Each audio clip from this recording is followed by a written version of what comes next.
আবার আল্লাহই বলছে আমি কখনো বান্দাকে সুখ আর আনন্দ আর ফুর্তির পরে দুঃখ এনে দিই, দুঃখ এনে দেই। হ্যাঁ হ্যাঁ, আমি আল্লাহ এনে দেই, অবস্থার পরিবর্তন করি। সুখের দুনিয়া কখনো দুঃখে ভরে যায়, দুঃখের দুনিয়া কখনো সুখে ভরে যায়। আনন্দ মুখর মানুষ হয়তো কখনো অজরে চোখের পানি ফেলে, আবার কাঁদতেছিল বান্দা হয়তো, আবার কখনো আনন্দে হাসে। আল্লাহ বলেন আমি সময় বদলাই, আমি ঋতু বদলাই, আমি সময় বদলাই। একবার রাত আনি আবার দিন আনি, একবার আলো আনি আবার অন্ধকার আনি, একবার রোদ আনি আবার বৃষ্টি আনি, একবার সকাল বানাই আবার বিকেল বানাই, একবার দুপুর বানাই আবার রাত্রি বানাই। ঠিক তেমনি ভাবে প্রতি মুহূর্তে যেহেতু আমি আমার এই পৃথিবীতে অবস্থার পরিবর্তন করছি, তাহলে ইমানদার মনে রেখো, ঘাবড়ায়ও না। ইমানের বিজয়, কালেমার বিজয়, ইসলামের বিজয়, আল্লাহর দ্বীনের সম্মান, ওলামা, দ্বীনওয়ালা, কোরআনওয়ালা, সেজদাওয়ালাদের সম্মানের দিনও খুব কাছায় গেছে ইনশাআল্লাহ। তোমরা গুনাহ ছাড়ো, অসভ্যতার সীমা ছাড়ায় যাচ্ছ তোমরা। 24 ঘন্টায় যাদের এক ওয়াক্ত নামাজ পড়তে মন চায় না, নাফরমান সন্তান, মনে রাখিস সীমা ছাড়ায় যাচ্ছ। 24 ঘন্টা যারা নারী ছাড়া, ছবি ছাড়া, মোবাইলের উলঙ্গ দৃশ্য ছাড়া যাদের রাত কাটে না, দিন কাটে না, নাফরমান, মনে রাখিস সীমা ছাড়ায় গেছ। এটা বাড়াবাড়ি, বাড়াবাড়ি, এটা বাড়াবাড়ি। দিবানিশি যারা মদের আড্ডায়, নেশার আড্ডায়, মনে রাখিস নাফরমান, সীমা ছাড়ায় গেছ। ঠিক হবে না এটা। যে মালিক রোদ আনে সে মালিক বৃষ্টিও আনে, যে মালিক হাসায় সে মালিক কাঁদায়, সুখ যে মালিক দেয় দুঃখ সেই মালিকই দেয়, জীবন যে মালিক দেয় মৃত্যু সেই মালিকই দেয়, সুস্থতা যিনি দেয় অসুস্থতা তিনিই দেয়, হায়াত যিনি দেয় মৌত তিনিই দেয়। না ভিন্ন কেউ? কথা বলেন না, ভিন্ন কেউ না, একই আল্লাহ। আল্লাহ বলেন আল্লাহই হাসান, আল্লাহই কাঁদান। আদহাকা মানে আল্লাহ হাসান, আবকা মানে আল্লাহ কাঁদান। আল্লাহ বলেন আল্লাহই মৃত্যু দেন, আল্লাহই জীবন দেন, আল্লাহই জীবন দেন, আল্লাহই রাত আনেন, আল্লাহই দিন আনেন, আল্লাহই আনেন। প্রতি সেকেন্ড আল্লাহই বদলান, প্রতি মুহূর্ত সময়ের প্রত্যেকটা সেকেন্ড বদলায় কে? কথা বলেন না, কে বদলায়? রাত, এই যে এখন রাত, কে আনলেন? আগামীকালকের ভোর আনবে একমাত্র কে? তিনি যদি রাত ধরে রাখে কারো ক্ষমতা নাই, আলো আনবে। তিনি যদি আলো ধরে রাখে কারো ক্ষমতা নাই, অন্ধকার আনবে। বলো ভাই, আফসুসের বিষয়, আফসুসের বিষয় আব্বা। এশার নামাজের টাইম হইছে, এই সময়ও যে ছেলেগুলো এখানে দাঁড়াইয়া ছিল, এমন অসভ্য বেয়াদব কেমনে হইল আব্বা? মুসলমানের ঘরে এত বড় বেয়াদব সন্তান কেমনে হইল? বাবার অপমান তুমি, মায়ের অপমান। নামাজ চলতেছিল, এখন ওয়াজ শুনতে আসছো। কি ওয়াজ শুনবো আব্বা? ওয়াজ মানে তো ফুটবল খেলা না, ওয়াজ মানে তো নাটক আর সিনেমা না, ওয়াজ মানে তো আখেরাতের কথা, ওয়াজ মানে তো নামাজের কথা, ওয়াজ মানে তো কবরের কথা, ওয়াজ মানে তো নসিহত, ওয়াজ মানে তো গুনাহ ছাড়ার কথা, ওয়াজ মানে তো তাকওয়ার কথা, আল্লাহকে ভয় করার কথা। আল্লাহ আমাদেরকে বুঝ দান করে, আল্লাহ আমাদেরকে ফিকির দান করে। তোমরা একটা একটা ছেলের কাছে আমানত, কেউ একজনই বুঝো, কিন্তু এটা মনে রেখো, গুনাহ ইজ্জত দেয় না। নারী, ছবি, মদ, জুয়া, জিনা, ব্যভিচার ঈমান থেকে বিচ্ছিন্ন করে দেয়। আমি হাদিস বলি, আল্লাহর নবী সাল্লাল্লাহু আলাইহি ওয়াসাল্লাম বলেন, যে ব্যক্তি জিনা করে, নারীর সাথে কোনো হারাম কাজ করে, খোদার কসম এই এক পাপ। আর হলো অশারিবাল খামরা, যে নেশা করে, মদ খায়, গাঁজা খায়, বাবা খায়, ফুট্টা খায়, পেন্সিডিল খায়, ইয়াবা খায়, এমন নিকৃষ্ট নাফরমান, খোদার কসম আল্লাহর নবী বলছে বেবিচারী আর নেশাখোর, এই দুই নাফরমানের কলজাত থেকে ওই পাপ অবস্থায় আল্লাহ তাআলা ঈমান খুলে রাখেন। এই কোরআন ধরে বলল, এই কোরআন হাতে ধরে বলল, আল্লাহ তার কলিজার হৃদয় থেকে ঈমান বের করে ফেলে। আল্লাহ বলে নেশাখোর ঈমানটা দিয়ে যা, যা আমার ঈমান আমি রেখে দিলাম, এবার বেঈমান যা তুই যা। আল্লাহ বলে চরিত্রহীন লম্পট নারীর সাথে গুনাহ করবি, ঠিক আছে যা, আমার ঈমান আমারে দিয়া যা, আমি ঈমান রেখে দিলাম, কালিমা রেখে দিলাম, এবার যা। কি সাংঘাতিক কথা! ঈমানবিহীন যদি মৃত্যু হয়, এই ঈমান যদি আর ফিরে না আসে, এই কালেমা যদি আর ফিরে না যায়, তো দুনিয়ার মানুষে না জানে আমনে মুসলমান, আমনে মানুষে না জানে, আইডি কার্ডে না, তো কবরে কি মানুষ আইডি কার্ড দেয়নি? ভোটার আইডি কার্ড কবরে দেয়নি কেউ, জন্ম নিবন্ধন সনদ দিয়ে কোনো কবরে দরকার আসেনি। তো আসল সত্য জানে কে? আসল হাকিকত জানে কে? আল্লাহ। এজন্য কোরআনুল কারীমে আল্লাহ বলছে, বান্দা কোরবানি তো করছো সবাই, কিন্তু আসমানে পৌঁছছে কোনটা সেটা তো আমি আল্লাহ তাআলা বলে দিয়েছি। ওয়ালাকিন ইয়ানালুহুত তাকওয়া মিনকুম, তাকওয়া গুনাহমুক্ত জীবন। কোরবানির প্রত্যেকটা শুরু থেকে শেষ পর্যন্ত গুনাহমুক্ত জিন্দেগি যার, গুনাহমুক্ত তাকওয়া, আসমানে পৌঁছবে কেবল তা, বাকিগুলো জমিনের কোরবানি জমিনেই থাকে। কোরবানি তো করছিল হাবিল, কোরবানি তো করছে কাবিল। পৃথিবীর আশ্চর্য গুরুত্বপূর্ণ কথা হলো, সর্বপ্রথম এই পৃথিবীতে দুইটা কোরবানি হয়েছে মাত্র, প্রথম দিন হাবিল আর কাবিল, কোরবানি হয়েছে মাত্র দুইটা, প্রথম দিন সর্বপ্রথম। সেই প্রথম দিনের দুইটা কোরবানির মধ্যেই আল্লাহ বলছে কোরআনে, ফাতুকুব্বিলা মিন আহাদিহিমা ওয়া লাম ইউতাকাব্বাল মিনাল আখার। একটা কোরবানি কবুল হলো, একটা কোরবানি কবুল হলো না। তাহলে মাত্র কোরবানি হয়েছে দুইটা, ওইখানেই আল্লাহ একটা বাদ করে দিছে, সেই প্রথম দিনে একটা ফেলে দিছে। আল্লাহ বলছে কবুল হয় নাই একটা, তো সেখানেই আল্লাহ বলে দিছে ইন্নামা ইয়াতাকাব্বালুল্লাহু মিনাল মুত্তাকিন। শোনো বান্দা, কিয়ামত পর্যন্ত কেউ কোরবানি কবুল হবে তার তাকওয়া থাকবে যা। কোরবানি কবুল হবে কার বলেন? বলেন না সবাই, বলেন কার? তাকওয়া থাকবে যা। তাকওয়া মানে গুনাহমুক্ত জীবন। তাকওয়া মানে কি বলেন? গুনাহমুক্ত জীবন। গুনাহমুক্ত জীবন, গুনাহমুক্ত। কি কি গুনাহমুক্ত? এক নাম্বার সম্পদ গুনাহমুক্ত। এজন্য সুদখোরের টাকায় কোরবানি হয় না, ঘুষখোরের টাকায় কোরবানি হয় না, কিস্তিখোরের টাকায় কোরবানি হয় না, প্রতিদিন বাজারে ব্যবসা করে যে ওজনে কম দেয় এই হারামখোরের টাকায় কোরবানি হয় না, মানুষকে নিয়মিত যে ঠকায়, প্রতিনিয়ত প্রতারণা করে, অবৈধ উপার্জন করে, হারাম রোজগার করে, এই হারামখোরের এই টাকায় কোরবানি আদায় হয়। গোস্ত সিদ্ধ হয়, গোস্ত কি হয়? সিদ্ধ। রুটি দিয়ে খাওয়ান যায়, এটার সমস্যা নাই, রুটি দিয়ে তো ঝোলও খাওয়া যায়, গরুর গোস্ত খাওয়ান যায়, মুরগির গোস্ত খাওয়া যায়, রুটি দিয়ে খাইতে অসুবিধা নেই, হেটার লেগে আটকাইতো না। চুলা জিড়াই দেন, পাত্তর চুলা দিলেও সিদ্ধ হয়ে যাবে, বোঝেন না কথা? পাত্তর দিলেও এটা কি হয়ে যাবে? নরম হয়ে যাবে। পাত্তর নরম হয় না আগুনের মধ্যে, নয় চুন বানায় কি দিয়া? পাত্তর দিয়ে তো বানায়। আমি নিজ চোখে দেখছি, সুনামগঞ্জ ছাতক চুনের ফ্যাক্টরি, এরম বড় বড় পাথর, এগুলোই ভাঙ্গা ভাঙ্গা, এগুলোই কি হয়? চুন বানায়।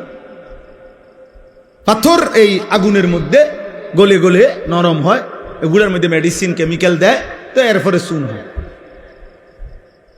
এই জন্য মূলত যে চুন খায় সে পাথরে খায়। হ্যাঁ হ্যাঁ, আমা সত্য কথা এটা, আপনি জিজ্ঞাসা করেন নাই। তাইলে সিদ্ধ হবে, রুটি দিয়া খাওয়া যাবে আব্বা, কিন্তু গুনাহমুক্ত না হলে আসমানে যাবে না। ইন্নামা ইয়াতাকাব্বালুল্লাহু মিনাল মুত্তাকিন, নিশ্চয়ই আল্লাহ কোরবানি কবুল করবে তার, তাকওয়া থাকবে যার। সমস্ত আমলের মধ্যে এই কথাটাই আজকে পড়ছি, সমস্ত ইবাদতের মধ্যে এক মুসলমান, খোদার কসম, এক মুসলমানের জিন্দেগীর সব কিছুতে মনে রাখতে হবে তাকওয়া হলো তার প্রধান তার নজর। আমি মুসলমান, আমার ওযু, গোসল, নামাজ, রোজা, হজ, যাকাত, ঈদ, কুরবানি, জিকির, তেলাওয়াত, দান, সাদাকা, আমার ঘর, আমার সংসার, আমার বউ, আমার ছেলে মেয়ে, আমার বাজার, আমার ব্যবসা, আমার প্রবাস জীবন, আমার দেশের জীবন, আমার চাকরি, আমার রাজনীতি, আমার সংসার, যা করছি মুসলমান যদি পরিচয় থাকে তাকে খেয়াল রাখতে হবে গুনাহ যেন না হয়, গুনাহ যেন না হয়, গুনাহ যেন না হয়, গুনাহ যেন না হয়। তাকওয়া, এরই নাম তাকওয়া। তাকওয়া শুধু কুরবানিতে না, তাকওয়া নামাজেও, তাকওয়া রোজাতেও, তাকওয়া হজ্জেও, তাকওয়া জিকিরেও, তাকওয়া তেলাওয়াতেও, তাকওয়া কোরআনুল কারীমের তেলাওয়াতেও, তাকওয়া দান সাদকাতেও, তাকওয়া রাজনীতিতেও, তাকওয়া সংসারেও, তাকওয়া স্বামী স্ত্রীর মেলামেশাতেও, তাকওয়া ছেলেপেলের ক্ষেত্রেও, তাকওয়া উপার্জনের সব ক্ষেত্রে, সর্বত্র। যুবক বলো, কিশোর বলো, নারী বলো, পুরুষ বলো, আমি হুজুর, আপনারা পাবলিক বলেন আর হুজুর বলেন, অলি বলেন আর মুরিদ বলেন, যাই বলেন, মুসলমান মাত্রই জরুরি তাকওয়া, তাকওয়া, তাকওয়া। গুনাহমুক্ত থাকা। আমিও আপনিও, আমিও কি হুজুরও, পাবলিকও, বক্তাও শ্রোতাও, ছোট বড় সবাই গুনাহমুক্ত থাকা। প্রিয় ভাই আমার, মুসলমানের সন্তান, তোমাদেরকে অনুরোধ করছি, গুনায় ভরা এই জিন্দেগি কোনো জীবন না, এটা কোনো জীবন না রে আব্বা। নারী, ছবি, মদ, জুয়া, চুরি, ডাকাতি, জিনা, ব্যভিচার, গান, বাদ্য, অশ্লীলতা, সুদ, ঘুষ, কিস্তি, হারাম রোজগার, এটা কোনো মুসলমানের জীবন না। এই জীবন হাইওয়ানের জীবন, এই জীবন পশুর জীবন, এই জীবন চতুষ্পদ জন্তুর জীবন। হ্যাঁ, রাগ করলো এটাই কথা, অভিমান করলো এটাই কথা, এটাই সত্য। আল্লাহ কোরআনুল কারীমের মধ্যে বলছে, যে মানুষের অন্তর আমি আল্লাহকে নিয়ে ভাবে না, যে মানুষের কান আমি আল্লাহর কথা শুনে না, যে মানুষের চোখ আমার আয়াত দেখে না, খোদার কসম আল্লাহ বলছে উলাইকা কাল আনআম, এই মানুষগুলো জানোয়ারের মতো। কিসের মতো বলেন না? আল্লাহ কোরআনে বলছে। আপনি কার সাথে রাগ করবেন? আজকে আমি হাদিস পড়ছি বিকালবেলা বাসায়, আশ্চর্য কথা শুনেন। একটা ছোট্ট বিষয়, আপনি এটারে আপনার কাছে মনে হবে একটা ছোট্ট বিষয়। নামাজি ব্যক্তির সামনে যে সূত্রা দেয়, এটা বুঝেননি আপনারা? মানে নামাজি ব্যক্তির সামনে দিয়ে যাতে কেউ না যায়, কথা বুঝছেন কিনা? এই সামনে একটা ছোট কাঠি কিছু একটা দেয় না মানুষ, এই সূত্রা, এই যে এটা কয় সূত্রা কয় আরবিতে, মানে নামাজি ব্যক্তির সামনে কমপক্ষে সেজদার জায়গাটুকু পার করে একটা কিছু থাকা, যাতে করে এই নামাজির এই সামনে কোনো মুসলমান যাতে কি না যায়। তো নবীজি বলছেন, যদি কোনো ব্যক্তি জানতো যে নামাজি ব্যক্তির সামনে দিয়ে অতিক্রম করা কি পরিমাণ গুনাহ, যদি এটা বুঝতো, তাইলে প্রয়োজনে 40 বছর টানা দাঁড়াইয়া থাকে। এক হাদিস। আরেক হাদিসে আবু হুরায়রার হাদিস হলো যে নবীজি বলছেন, তাহলে সে প্রয়োজনে মিআতু আমিন, 100 বছর হইল দাঁড়াইয়া থাকতো, তবু অতিক্রম করতো না। এটা হলো একটা কথা। হাদিসের দ্বিতীয় অংশ আরো মারাত্মক। এই সামান্য এই বিষয়টা যে নামাজি ব্যক্তির সামনে দিয়ে যেন অতিক্রম না করে, নবীজি বলেন, তোমাদের নামাজের সামনে যদি কেউ অতিক্রম করতে চায়, তোমরা তাকে হাত দিয়ে প্রয়োজনে বাধা দাও। যদি বাধা না মানে, তাহলে তুমি তোমার শক্তি প্রয়োগ করো, মানে হাত জোর করে ধরে রাখো, যেন কোনোভাবে তোমার হাত ধাক্কাইয়া সে যাইতে না পারে। নবীজি বলেন এরপরে শব্দ, ফাইন্নামা হুয়া শাইতানুন, শাইতানুন। খোদার কসম নবী বলে, এর সামনে দিয়ে যে লোকটা চলে যাইতেছে, নিশ্চয়ই সে শয়তান। কারে বলছে? এ মানুষ এটারে বলছে, এটা শয়তান।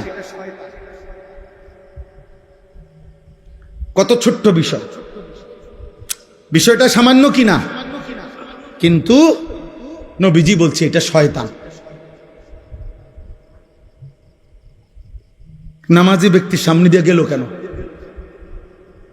তাইলে যে রাসূল সাল্লাল্লাহু আলাইহি সাল্লাম নামাজি ব্যক্তির সামনে অতিক্রমকারী ব্যক্তিটাকে আর কোনো পাপ নাই, শুধু বেড়াইন দিয়ে গেছে, আর এই কথা বোঝেন নাই?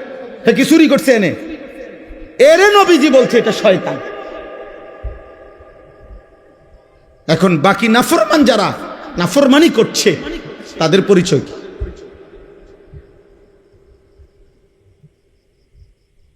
তাদের পরিচয় কি? নাউজুবিল্লাহ। দোস্ত আমার, বন্ধু আমার, ছেলেরা আমার, কেউ হয়তো তোমারে ধরতেছে না, কেউ হয়তো তোমারে ছুঁইতেছে না, কেউ হয়তো তোমারে ফিরাইবার মতো সাহস করছে না, ফলে তুমি যা ইচ্ছা তাই করে নষ্ট হয়ে যাচ্ছ। কিন্তু শেষ পর্যন্ত তো কেউ রে ছাড়াই তুমি কবরে যাইবা, একাকী। সেদিন তুমি কেমনে শুইবা, কেমনে শুইবা? এই জন্য আজকে এটাই আমার বক্তব্য। আমি কোরআনুল কারীমের যে আয়াতটা পড়ছি, সূরা আলে ইমরানের 4 নম্বর পারা 3 নম্বর সূরা 102 নম্বর আয়াত, আল্লাহ তাআলা বলছেন, হে ঈমানদারগণ, ইত্তাকুল্লাহা হাক্কা তুকাতিহ, তোমার সবটুকু সাধ্য দিয়ে, তোমার সবটুকু সামর্থ্য দিয়ে ঈমানদার মুমিন আল্লাহকে ভয় করো, তাকওয়া অবলম্বন করো, গুনাহ থেকে বাঁচো, গুনাহ থেকে বাঁচো, গুনাহ থেকে বাঁচো, গুনাহ থেকে বাঁচো। সবটুকু সামর্থ্য দিয়ে তুমি যুদ্ধ করো, তুমি প্রাণপণ লড়াই করো, তুমি সর্বোচ্চ হিম্মত করো যে আল্লাহ, আমি বেঁচে থাকতে জেনে বুঝে আমি আপনার নাফরমানি করব। আল্লাহ বলছে, বান্দা এটা তোমার কাছে আমার চাওয়া, কারণ তুমি মুমিন। ইয়া আইয়ুহাল্লাযীনা আমানু, তুমি মুসলমান। তুমি হিন্দু হইলে আমি বলতাম না, তুমি ইহুদির বাচ্চা হইলে তোমার আমি বলতাম না, তুমি খ্রিস্টান হইলে আমি বলতাম না, তুমি বৌদ্ধ হইলে আমি বলতাম না, তুমি যদি বলতা তুমি মুরতাদ, নাস্তিক, বেঈমান, আল্লাহ বলে তাইলে আমি তোমারে বলতাম না, কিন্তু তুমি বলছো তুমি মুসলমান, এই জন্য তোমাকে বলছি। এখন আমরা যারা এখানে দাঁড়াইয়া বসে আছি, আমরা নিজেকে মুসলমান বলি তো? কথা বলে না? ছেলেরা বলো না তোমরা মুসলমান? সবাই বলো তো। তোমাদেরকে আল্লাহ বলছে, ইত্তাকুল্লাহা হাক্কা তুকাতিহ, ভয় করো। আল্লাহকে ভয় করা মানেই হলো গুনাহ ছেড়ে দাও। আল্লাহকে ভয় করার প্রথম তর্জমা গুনাহ বর্জন। এই জন্যই তো বলছে আল্লাহ, যদি গুনাহই ছাড়তে না পারো বান্দা, আমার ঈমান আমারে দিয়া দাও, লাগবে না, যাও। তোমার মতো 2-4 জন নষ্ট মানুষ ঈমানদার না হইলেও আমার আখিরাতে অসুবিধা হবে না, আমার জান্নাতেও লোকের ঘাটতি হবে না। এই জন্য নবীজি বলছে যে মদখোরের কলিজার থেকে, নেশাখোরের কলিজার থেকে আল্লাহ ঈমান রাইখা দেয়, যে দিয়া যা। জিনা ব্যভিচার করে যে নারীর সাথে, হারাম প্রেম, হারাম সম্পর্ক, অশ্লীলতা যে করে, আল্লাহ তার হৃদয় থেকে ঈমান রেখে দেয়, যা আমার ঈমান আমারে দিয়া যা, যা যা বেঈমান, এবার যা বাইর। আল্লাহ নবী, আল্লাহ কোরআনে বলছেন, হে সুদখোর, আমি আল্লাহর সাথে সুদ খাচ্ছ, ঠিক আছে খাও, শুধু মনে রেখো আমি আল্লাহর সাথে যুদ্ধের ঘোষণা শুনে নাও, তোর লগে আমি যুদ্ধ করুম, দেখি তুই আমার সাথে যুদ্ধ কইরা তোর অভাব কেমনে মিটাস। আমি আল্লাহ, আমি থাকতে তোর আমি দেখো। খোদার কসম, এটা কোরআনের আয়াত। আল্লাহ সুদখোরকে ডাইরেক্ট বলছে, তোর লগে আমি যুদ্ধ করলাম, যুদ্ধের ঘোষণা দিলাম, আমি তোর অভাব দূর করব না, চাই তোর কোন আব্বা তোর অভাব দূর করে আমি দেখো, তোর কোন বাপে আছে। এই জন্য পৃথিবীর একটা সুদখোর আজ পর্যন্ত সুখের কোনো দাবি করতে পারে নাই। লোনের পর লোন নিতেছে, টাকার পর টাকা নিতেছে, একটা পর্যায়ে দেউলিয়া হইয়া, একটা পর্যায়ে দেউলিয়া। কালকে রাত্রে, গতকালকে রাত্রে, আহা, একজনের কথা আমারে বলতেছে, একজন শুনাইছে, দোয়া চাইছে যে হুজুর, লোন নিতে নিতে, সুদ নিতে নিতে 400 কোটি টাকা নিছে, নিয়ে একসাথে বড় বড় প্রকল্প 6টা কোটি কোটি টাকা খরচ করে এক একটাতে ব্যয় করে সাজাইছে। এখন যারা টাকা নিছে দিছে উনারে, সবাই একসাথে টাকা খুঁজতেছে। এখন সে সুদের টাকা সুদ করবে নাকি বেচা কিনা কইরা টাকা উঠাবে, পুঁজি আনবো না লাভ আনবো, কোনো কিছু নাই। একেবারে কসম শুনাইতেছে যে শেষ পর্যন্ত এখন দেউলিয়া হইয়া বাড়ি ছাড়া। আর এই গত 3-4 মাস আগে স্ত্রী, ওই লোক বলতেছে আমার কাছে চোখের পানি ফেলার মতো, বলতেছে হুজুর উনার স্ত্রীর পায়ে ধরে রয়েছে, বউয়ের পাও ধরে রয়েছে ওই কোটি কোটি টাকার মালিক, যে তুমি আমারে ছেড়ে যাইও না, আমার এখন আর কিচ্ছু নাই। বেটি বলে না, তোর কাছে যেহেতু কিছুই না, সম্পদ কিচ্ছু নাই, আমি তোর মতো ফকিরের কাছে থাকবো না, কয়ে বউ চলে গেছে। আহা, দুনিয়া তারে আজ কোথায় নিয়ে গেছে, হারাম তাকে আজ কোথায় নিয়ে গেছে। আজ ঘর হারা, স্ত্রী হারা, মানুষের সাথে সম্পর্ক হারা। এই জন্য গুনাহ ইজ্জত দেয় না আব্বা, আজ না হোক কাল লজ্জিত করে। এটাই আমার শেষ কথা। আমি অনুরোধ করলাম, গুনাহ ইজ্জত দেয় না, গুনাহ সম্মান দেয় না। তোমরা যারা ইনসাফ যদি থাকে, বিবেক যদি থাকে, আব্বা একটা ছেলেকে বলি, তোমরা যারা নামাজ পড়ো না, আল্লাহর সাক্ষী রেখা যদি এখানে আইসা দাঁড়ায়া বলো তোমার বিবেক কি বলে, এই সমাজের মানুষ তোমারে কি মনে করে? তোমরা যারা চুল মুশরিক বেঈমানের মতো, একটা ছেলে এখানে আইসা দাঁড়াও, এখানে ক্যামেরা হইতেছে, তোমরা ইয়া কও যে এই সমাজের মানুষ তোমাকে কি মনে করে, তোমার বিবেক কি বলে? তোমরা যারা নারী দেখো, ছবি দেখো, অশ্লীল দৃশ্য দেখো, উলঙ্গ নাচ গান নর্তকীর ছবি দেখো, তোমার মতো হাইওয়ানকে, তোমার মতো মানুষরূপী পশুকে এই সমাজের মানুষ কি ভাবে? চলো এখন ইয়া হোক যে এখানে তো মানুষ আছে, তুমি জিগাও আইও একজন যে ভাই আমি 5 ওয়াক্ত নামাজের একটা সেজদা আজকের দিনে দেই নাই, আপনাদের বিবেচনা কেমন আমারে মনে হয়? তো তুমি এসে দাঁড়ায় কও, যদি সুযোগ থাকতো, মুক্ত অনুমতি থাকতো, তো সবাই তোমার একটা একটা জুতা দিয়ে বাড়ি দিল। হয়তো এদ্দুর সাহস করবে না মানুষ, পারবে না হয়তো এদ্দুর হিম্মত করতে, কিন্তু বাস্তবতা হইল থুতু মারারই যোগ্য যে আমরা তো তোকে এতটা নাফরমান ভাবি নাই। তাই তুমি বলো, চ্যালেঞ্জ করো, এখন আসো। আবার আমরা যারা নামাজ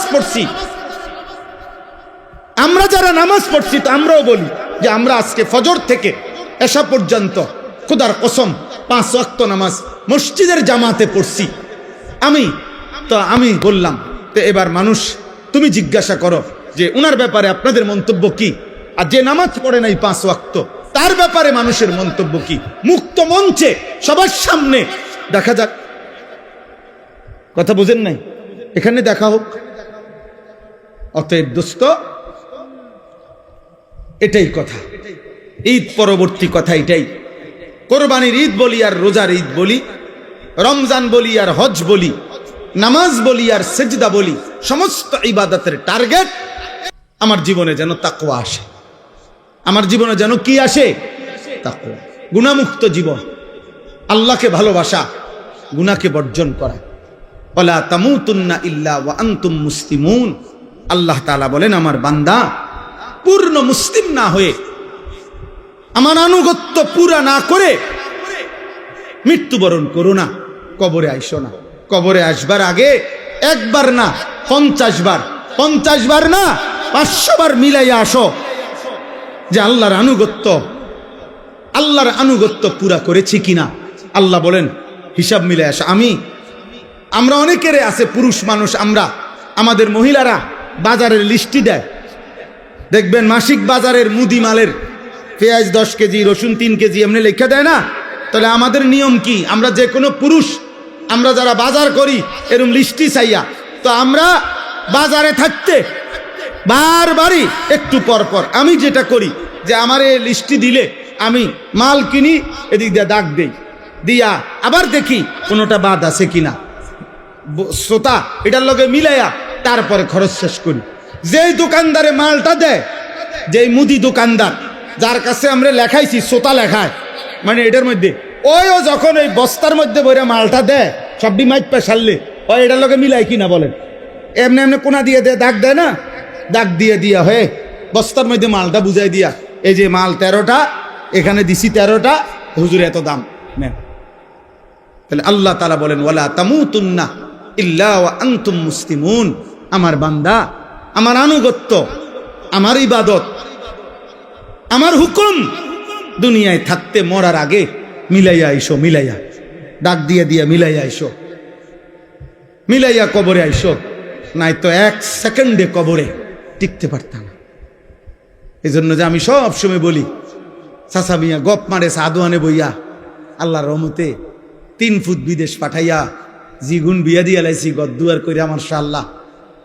এখন আল্লাহর রহমতে আপনার দোয়ায় আর কোনো টেনশন নাই, ওনার মূল্য কোনো দুঃখ নাই, না আপনি মরেন আল্লাহর রহমতে, আপনি খুব দ্রুত সময় মরিয়া যান চাচা, আপনি মরিয়া না দেখবেন দুঃখ কাকে বলে।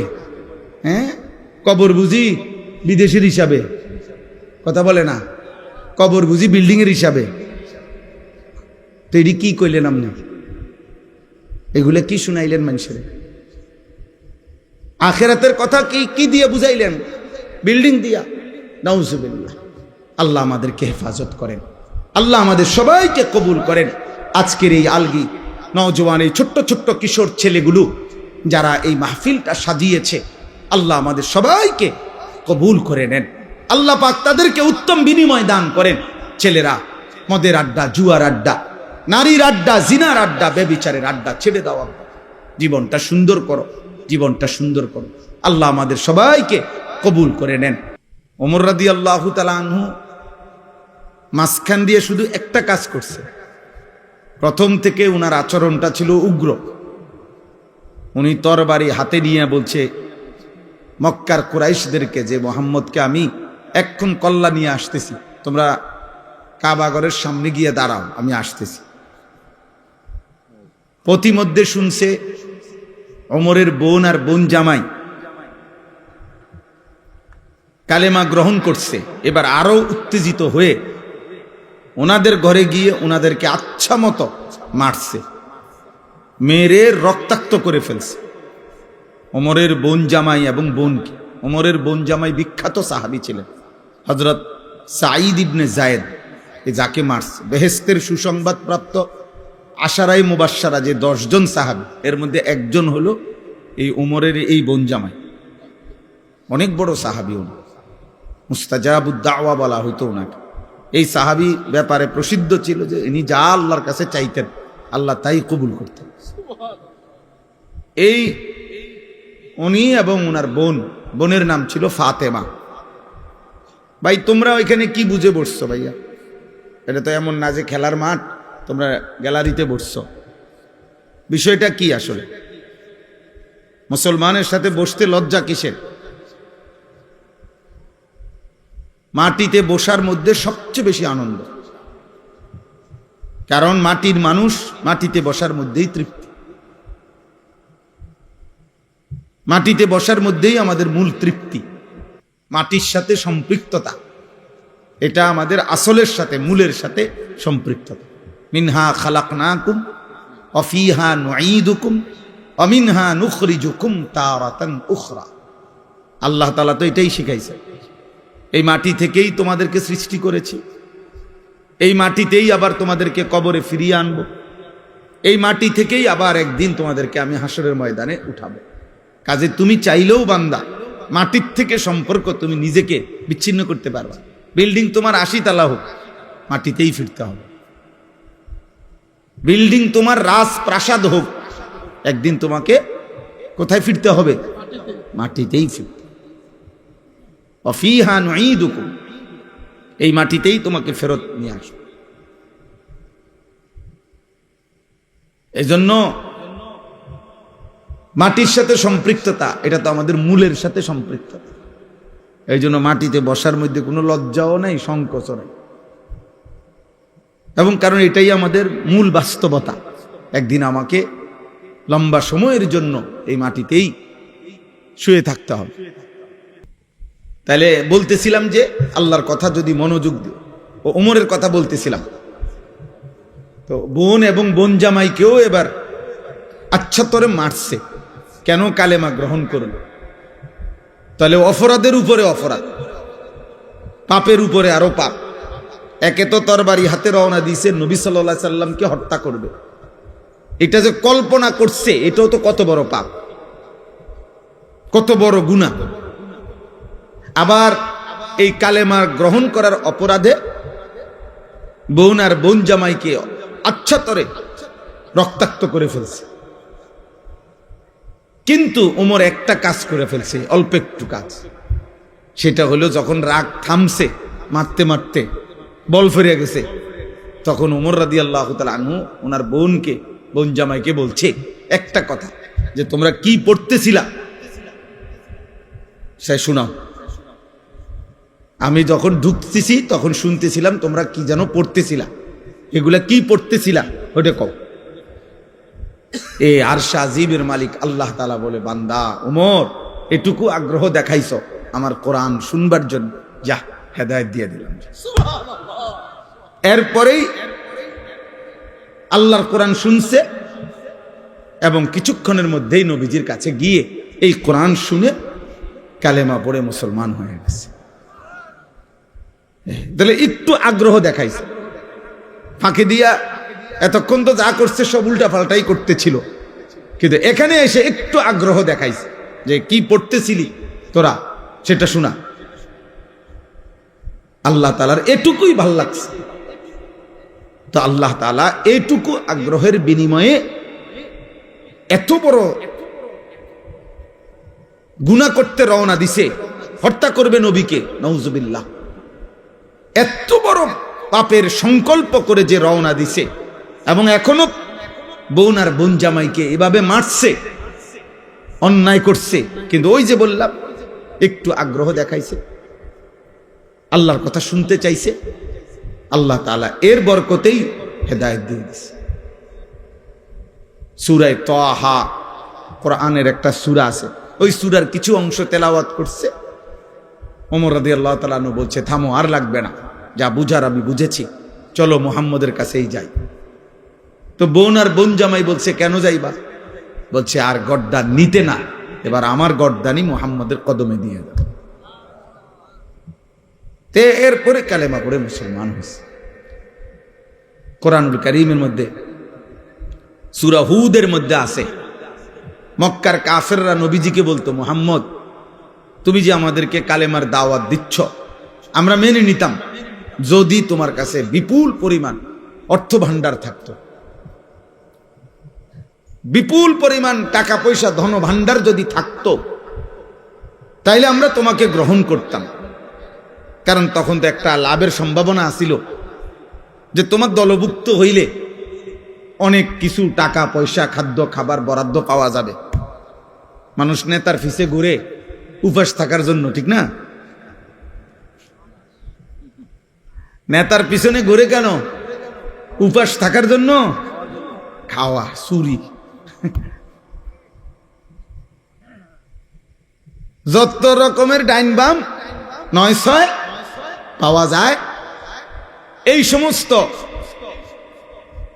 ভোগ করার জন্য। এটাই পিছনে পিছনে ঘুরার মাকসাদ।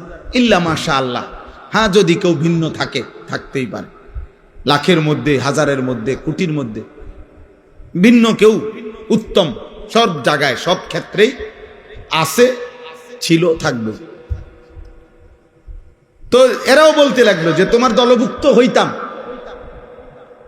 তবে যদি তোমার কাছে ধনভাণ্ডার থাকতো। কিন্তু তোমার তো তেমন কিছু নাই, মক্কায় তো আমরা চিনি তোমারে, তোমার বাপও নাই, মাও নাই, তুমি যে এই চাচা আবু তালেবের ঘরে লালিত পালিত হও, উনিও দুর্বল মানুষ আর্থিকভাবে, তাহলে কি বুঝছে তোমারে অনুসরণ করব। ২ নাম্বার, মক্কার কাফেররা বলতো, দ্বিতীয়ত আমরা তোমাকে অনুসরণ করতাম যদি দেখতাম তোমার সাথে আল্লাহর পক্ষ থেকে সরাসরি ফেরেশতা তোমার সাথে থাইকা মুখামুখি আমগরে বলতেছে যে হ্যাঁ আল্লাহর নবী, আমি ফেরেশতা বলতেছি, এরকমও যদি আমরা ডাইরেক্ট দেখতাম ফেরেশতা বলতেছে তোমার পক্ষে, তাইলেও অনুসরণ করতাম, কিন্তু এইটাও তো দেখি না, সম্পদও নাই, আবার কোনো ফেরেশতাও তোমার সাথে নাই, দেখি না আমরা, তো আমরা কি বুঝা তোমার অনুসরণ করতাম? কোরআনুল কারীমের মধ্যে আছে, আল্লাহ তাআলা নবীকে বলছে, বন্ধু এমন কথার পরেও আপনি সামান্যতম ঘাবড়াবেন না, আপনি অস্থির হইয়েন না, বরং আপনি মনে রাখবেন শুধু ইন্নামা আনতা মুনদির, আপনি হচ্ছেন আল্লাহর দিকে ভয় প্রদর্শনকারী, আপনি ইন্নামা আনতা নাযীর, আপনি ভয় প্রদর্শনকারী। আপনার দায়িত্ব জাহান্নামের ভয় দেখানো, আপনার দায়িত্ব কবরের ভয় দেখানো, আপনার দায়িত্ব আখিরাতের ভয় দেখানো, আপনার দায়িত্ব আল্লাহর ভয় দেখানো, এটা আপনার জিম্মাদারি, আপনার দায়িত্ব আপনি শতভাগ গুরুত্ব দিয়ে আদায় করেন। এবার পরিবর্তন হইল কয়জন, হইল না কয়জন, বদলাইলো কয়জন, বদলাইলো না কয়জন, এর কোনোটা আপনার জিম্মাদারি না, সেটা আমি আল্লাহর ফয়সালা, ওইটা আমি দেখব, ওইটা আমি দেখব। তাইলে আল্লাহ তাআলাই এই নিজাম বলে দিচ্ছেন যে নিয়ম হলো এটাই, আল্লাহর কথা বলতে থাকা, আমার দায়িত্ব বলতে থাকা। পরিবর্তন হবে কে, হবে না, বদলাবে কয়জন, বদলাবে না কয়জন, খোদার কসম বাবা, এটা আল্লাহর ফয়সালা। এই জন্যই যে তোমরা যারা নামাজ পড়ো না, তোমরা যারা গুনার মধ্যে লিপ্ত আছো ছেলেরা, তোমাদের কারো পরিবর্তনই আমার হাতে না, আব্দুল কাদের জিলানীর হাতেও না, কারো হাতে না, এমনকি খুদ নবী সাল্লাল্লাহু আলাইহি সাল্লামের হাতেও কারো পরিবর্তন ছিল না। সমস্ত সিদ্ধান্ত একক একজনই, শুধু আল্লাহর হাতে। শুধু কার হাতে? যার কারণে আমাদের নবী সাল্লাল্লাহু আলাইহি সাল্লামের বলা দাওয়াতে কেউ কালেমা পড়ছে, আবার নবীজির দাওয়াতেও কেউ কালেমা প্রত্যাখ্যান করছে, প্রত্যাখ্যান করছে, গ্রহণ করে না। কেউ এক কথাতেই কালেমা পড়ছে, আবু বকর সিদ্দিক রাদিয়াল্লাহু তাআলা আনহুকে একবার প্রথম যখন দাওয়াত দিছে নবীজি, প্রথম কথাতেই আবু বকর কালেমা পড়ে মুসলমান হয়েছে, মানে দুই কথা কোন লাগছে না।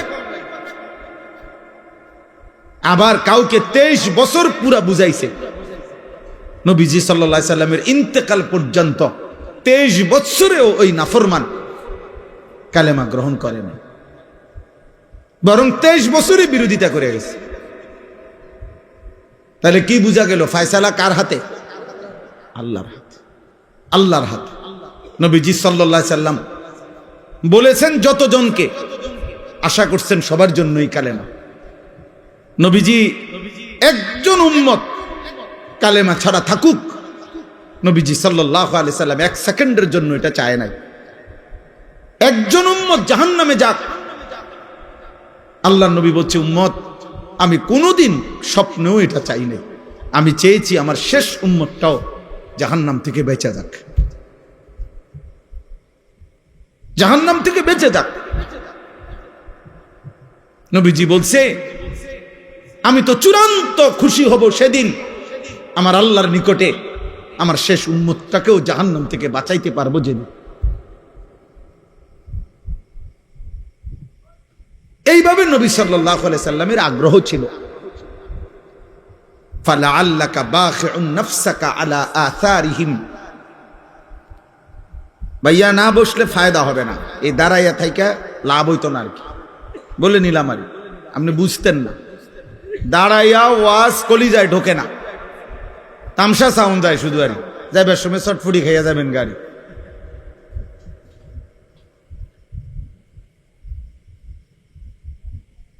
অল্প শুনেন, এই তো ওয়াজ শেষ, এরপরে আর বয়ান করবে না কেউ, তাইলে তার মানে আধা ঘন্টা 40 মিনিট সর্বোচ্চ, এরপরে আমি এমনি শেষ করে দেবো ইনশাআল্লাহ। অতএব তোমরা ছেলেদেরকেও বলি বাবা, তাহলে আমার কথা এটা, নবীজিকে আল্লাহ বলছে, বন্ধু ফালাআল্লাকা বাখিউন নাফসাক, মানুষগুলো ঈমান আনতেছে না, পরিবর্তন হচ্ছে না, গুনাহ ছাড়তেছে না, আল্লাহর নাফরমানি ছাড়তেছে না, এই অস্থিরতা পেরেশানিতে আপনি কি মরে যাবেন নাকি? মানে নবীজির অস্থিরতা এত বেশি ছিল যে খুদ আল্লাহ তাআলা নবীজিকে সান্ত্বনা দিছে, বন্ধু আহার একটু থামেন, একটু বিশ্রাম করেন, আপনি তো দেখতেছি মরে না যাবে। বলতে বলতে কানতে কানতে উম্মতের জন্য নবীজির কান্না আল্লাহ থামাইছে, নবীজির পেরেশানি আল্লাহ থামাইছে, নবীজির অস্থিরতা মহান আল্লাহ তাআলা থামাইছে। কোরআনে আছে আল্লাহ তাআলা বলছে ফা ইন্নাল্লাহা ইউযিল্লু মান ইয়াশা ওয়া ইয়াহদি মান ইয়াশা ফালা তাযহাব নাফসুকা আলাইহিম হাসারাত। দোস্ত এদিক সেদিক তাকায়েন না, শ্রোতা আসলে আরো ছেলেরা আসবে, কেউ বসবে, প্রত্যেকের যদি আমনে চোখে তাকায়া দেখতে হয় বুঝতেন না। এখানে আসুক, হাতি আসুক, নলে মানুষ আসুক, বুঝেন না কথাটা? যেই আসুক উনি ওর মতো আসুক, মানুষ হোক আর হাতি হোক, এটা দেখার কিছু না। মনোযোগ চাই, আমি তো এটাই বুঝাইতে চাইতেছি। মনোযোগ জরুরি, আগ্রহ জরুরি, আল্লাহর কথার প্রতি আগ্রহ জরুরি। সাহাবায়ে কেরাম বলেন, আমরা যখন নবীজির কথা শুনতাম মনে হইতো যেন আমরা গাছের ডাল, এরকম মজবুত মোটা ডাল, যে ডাল নড়ে না এক সেকেন্ডও, এরকম গাছের ডালের মতো স্থির হয়ে থাকতাম। মনে হইতো যেন আমাদের মাথার উপরে আইসা পাখি বসছে, পাখি একবার নড়েও না, কারণ আমরা তো মাথা নাড়াইতাম না, কাঁধ নাড়াইতাম না, এমন স্থির থাকতাম। সাহাবী বলছে আমরা মনে হইতো যেন নবীজির সামনে এভাবে বসতাম কখনো কখনো বয়ান শুনতে, যে মনে হইতো যেন আমাদের মাথাটা কাইটা আলগা করে রাখছে, কারণ শরীরের সাথে থাকলে না মাথা নাড়াইতো, মাথাই যেন ভিন্ন, অর্থাৎ এত স্থির। এভাবে বর্ণনা করছে ওনারা। এই প্রচন্ড পরিমাণ আগ্রহ, এর কারণে আল্লাহ তাআলা ওনাদের জিন্দেগি পরিবর্তন করছেন এবং ওনাদের দ্বারাই আল্লাহ তাআলা বিশ্বময় ইসলামের খেদমত নিয়েছেন। আমরা তো অধিকাংশ মুসলমান আব্বা নিজের এই পেট পিঠ, নিজের এই ছোট্ট একটু শরীর, এটুকুর সাজসজ্জা, এটুকু শরীরের আরাম আয়েশ ভোগ বিলাসিতা, এই পেশাব পায়খানা আর এই পেটের চাহিদা আর লজ্জাস্থানের চাহিদা, আহা, বহু নিকৃষ্ট মানুষের জিন্দেগির 24 ঘন্টা হয় পেটের চাহিদা নয় লজ্জাস্থানের চাহিদা। এই দুই চাহিদার জন্যই জীবন শেষ, রাত শেষ হয়, দিন শেষ হয়, মাস যায়, সপ্তাহ যায়, আল্লাহ কোথায়, নবী কোথায়, ইসলাম কোথায়, দিন কোথায়, ধর্ম কোথায়, আখেরাত কোথায়, কিচ্ছুর কোনো ধার ধারে না। হয় পেটের ক্ষুধা আর নাই তো লজ্জাস্থানের ক্ষুধা। এই হাইওয়ান মনে করছে আর 10টা চতুষ্পদ জন্তু জানোয়ারের মতো আমার জীবনও এটাই, আমার জীবনও এটাই, পেটের ভোগ, লজ্জাস্থানের ভোগ, এই দুই চাহিদা পূরণ করে।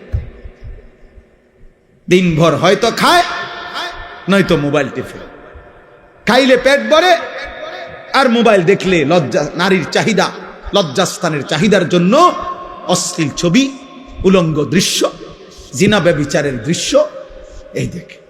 মানে হাইওয়ান শুধু এই দুই জিনিসের পিছনেই জিন্দেগি শেষ, আর জীবনের কোনো উদ্দেশ্য নাই, আসা যাওয়া নাই। কিন্তু সত্যিকার মোমেন যে, তার কলিজায় সারাক্ষণ আখেরাতেই থাকে, তার ফিকির আখেরাত, তার ফিকির আখেরাত। হাদিসের মধ্যে আছে সাহাবায়ে কেরাম বলতেন নবীজিকে দেখলেই মনে হইতো সারাক্ষণ কি যেন ভাবতেছে, নবীজির চেহারা মুবারকের দিকে তাকাইলেই মনে হতো মুতাওয়াসিল আল আহজান দাইমাল ফিকর, সারাক্ষণ তিনি চিন্তাই করছেন, ফিকিরই করছেন, কিভাবে আমার একটা একটা উম্মতকে জাহান্নাম থেকে বাঁচানো, আর কেমনে বললে, আর কি বললে, আর কিভাবে বললে, আর কতভাবে বললে, আর কি কি উদ্যোগ নিলে আমার উম্মত জাহান্নাম থেকে বাঁচবে, নামাজ পড়বে, আল্লাহ চিনবে। এই ফিকিরই সারাক্ষণ নবীজি সাল্লাল্লাহু আলাইহি সাল্লাম করতেন, এই ফিকিরই করতেন।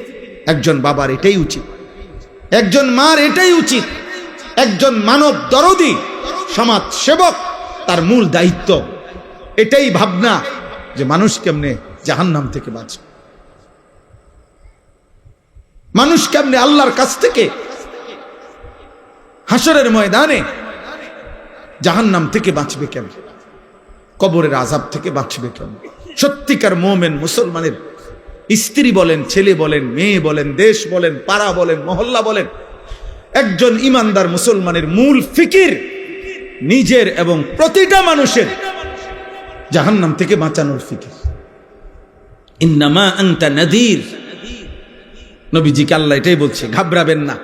আপনার সম্পদ না থাকুক, আপনার সাথে প্রকাশ্য ফেরেশতা তাদের সাথে কথা না বলুক, ওরা যাই আবদার করুক, আপনি মনে রাখবেন ইন্নামা আনতা নাযীর, আপনি জাহান্নামের ভয় প্রদর্শনকারী, আপনি আল্লাহর ভয় প্রদর্শনকারী, কবরের ভয় প্রদর্শনকারী, আখিরাতের ভয় প্রদর্শনকারী। এটাই আপনার দায়িত্ব। আপনি বলতে থাকেন। আমি এখানে আজকেও আইসা মনে হইল কত বছর হয়, 2006 সাল বা 5 সালে, 2006 সাল হবে খুব সম্ভব, আমি প্রথম আপনাদের এই আলগি গ্রামে আসছি বিল্লালদের বাড়ির মাহফিলে। তাইলে আজকে 2026 সাল, বরাবর 20 বছর, বরাবর 20 বছর। এই 20 বছরের ভিতরে খুব কম বছর বাদ গেছে আমি আসছি না, কমপক্ষে 2-3 বছর মনে হয় না এরকম গ্যাপ গেছে, মনে হয় না। টানা এ কোনো না কোনো পারপাসে, এখানে হোক আর ওই পাড়া হোক আর এই পাড়া হোক, ছেলেরা করুক আর বুড়ারা করুক, হুজুররা করুক আর জওয়ানরা করুক, কোনো না কোনো মাহফিলে আসা যাওয়া ছিল। তাহলে 20 বছর পরেও আজও ওই একই বক্তব্য, একই কথা, যে হুজুর মাদকের বেড়ে গেছে, জুয়া বেড়ে গেছে, অশ্লীলতা বেড়ে গেছে, নেশা বেড়ে গেছে।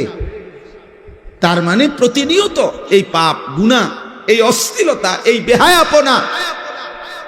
কারণ আমরা অল্প কয়েকজন মানুষ হয়তো ভাবি মানুষকে গুনাহ থেকে ফিরাবার, আর সংখ্যাগরিষ্ঠ একটি জাতির, একটি দেশের, একটি রাষ্ট্রের, একটি সমাজের সংখ্যাগরিষ্ঠ মানুষ চায় অশ্লীলতা আরো বেড়ে যাক, অসভ্যতা বেড়ে যাক।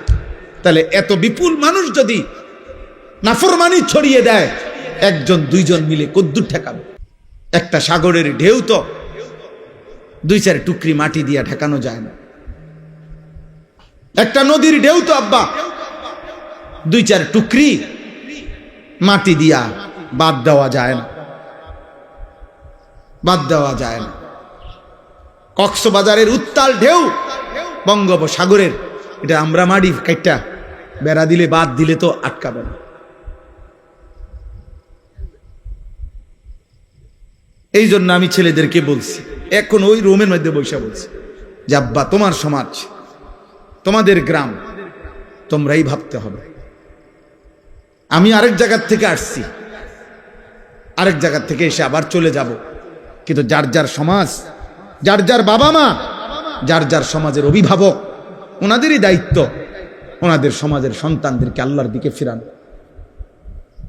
আলগা হুজুর দিয়া বলাই যাবে 1 ঘন্টা, আধা ঘন্টা, 2 ঘন্টা, কিন্তু পরিবর্তনের জন্য আপনাদের সম্মিলিত উদ্যোগ এবং 2 জন ছেলে, 1 জন ছেলেও যদি থাকো, ছেলেরা তোমাদের মধ্যে কেউ, যে সমাজ মানুষের চুরি, জিনা, মদ, জুয়া, নারী, বেহায়াপনা, অশ্লীলতা দেখে যদি কারো কলিজার মধ্যে ভাবনা আসে, আহা আমার সমাজ কি করছে, তাইলে তোমারই দায়িত্ব, তুমি উদ্যোগ নাও, নাই তো পরিবর্তন আসবে না, পরিবর্তন আসবে না। মোবাইলে ছবি দিলেন, ফেসবুকে ছবি দিলেন, আমরা মাহফিল করেছি, হুজুর আসছেন, শ্রোতা আসছে, শ্রোতা গেছে, কারো 10টা ছবি, কারো 20টা ছবি মোবাইলে দিয়া দিছে, এরপরে নতুন ছবি আইসা পিছনের গুলারে ফেলে দিছে। এইগুলার কোনো কিচ্ছু আসে যায় না, কিচ্ছু আসে যায় না। এই জন্য আমি সবার কাছে বলি, আপনারা যারা আছেন, ছেলেরা তোমরা যারা আছো, সবার বিবেক একসাথে নড়ে না। কিছু মানুষের বিবেক মরে যায়, কিছু নাফরমান আল্লাহর নাফরমানি করতে করতে কলিজা বন্ধ হয়ে যায়। খোদার কসম, এটা কোরআনে আল্লাহ বলছে, পাপ করতে করতে, নামাজ না পড়তে পড়তে, আল্লাহকে সেজদা না দিতে দিতে, অশ্লীলতার, নাফরমানি, বেহায়াপনা, অসভ্যতার, নোংরামি করতে করতে খোদার কসম আল্লাহ বলেন অসংখ্য নাফরমানকে এক পর্যায়ে আমি তার অন্তর মোহর মেরে দেই, কান মোহর মেরে দেই, চোখে চূড়ান্ত পর্দা ফেলে দেই, আর কোনোদিন হেদায়েত দেই না। একদিন আমার ফেরেশতা দিয়া লাথি দিয়া জাহান্নামেই ফেলে দেই।